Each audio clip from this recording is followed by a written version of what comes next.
Bagasara ST bus station ખાતે શુભયાત્રા સ્વચ્છ યાત્રા અભિયાન અંતર્ગત અધિકારીઓને અને પદાધિકારીઓ દ્વારા સફાઈ અભિયાન હાથ ધરાયું. ગુજરાત માર્ગ વાહન વ્યવહાર નિગમ દ્વારા 2 થી 31 ડિસેમ્બર 2023 સુધી એસટી નિગમ દ્વારા શુભયાત્રા સ્વચ્છ યાત્રા અભિયાન શરૂ કરાયું.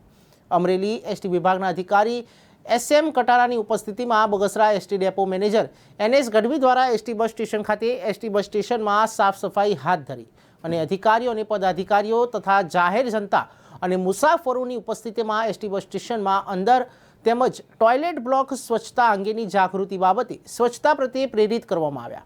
સ્વચ્છતાયુક્ત સુવિધા આપવા માટે અભિયાનનો શુભારંભ કરાયો, જેમાં અમરેલી એસટી વિભાગના અધિકારી SM Katara, depot manager NS Gadhvi, Dhirubha Mayani, નગરપાલિકા પૂર્વ પ્રમુખ AV રીબડિયા, બાબુભાઈ બકરાણિયા, શહેર ભાજપ પ્રમુખ ધીરુભાઈ કોટડિયા તેમજ એસટીના કર્મચારી યુવરાજભાઈ બસિયા પણ ઉપસ્થિત રહ્યા હતા.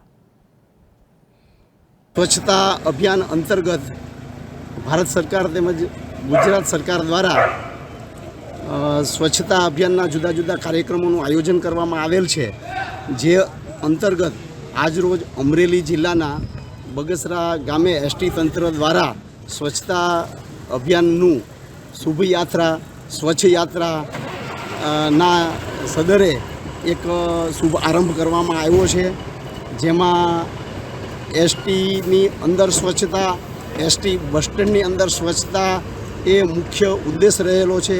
આજે અમારે શુભયાત્રા સ્વચ્છ યાત્રા પ્રોગ્રામનો કાર્યક્રમનો શરૂઆત થઈ છે. એમાં ગાંધીનગરથી MD સાહેબે અને માન્ય વાહન વ્યવહાર મંત્રી દ્વારા આજે પ્રોગ્રામની શરૂઆત કરવામાં આવી છે અને એ અવિરત ચાલુ રહેશે આજ પછીથી. એટલે અત્યારે પદાધિકારીઓ અને અધિકારીઓ આવેલા અને એમના હસ્તે શુભ શરૂઆત આ પ્રોગ્રામની કરેલી છે. આ કઈ તારીખથી કઈ તારીખ સુધી શરૂ થશે? કે આખો મહિનો ચાલશે. 2જી તારીખથી લઈ અને 31 ડિસેમ્બર સુધી આ પ્રોગ્રામની અવિરત અને આમ પણ અવિરત ચાલુ રહેશે. વાહનની સાફ સફાઈ, અંદર બહારથી બધી રીતની એની ઓફિસોની સંપૂર્ણ સાફ સફાઈનો કાર્યક્રમ અત્યારે હાથ ધરેલો છે.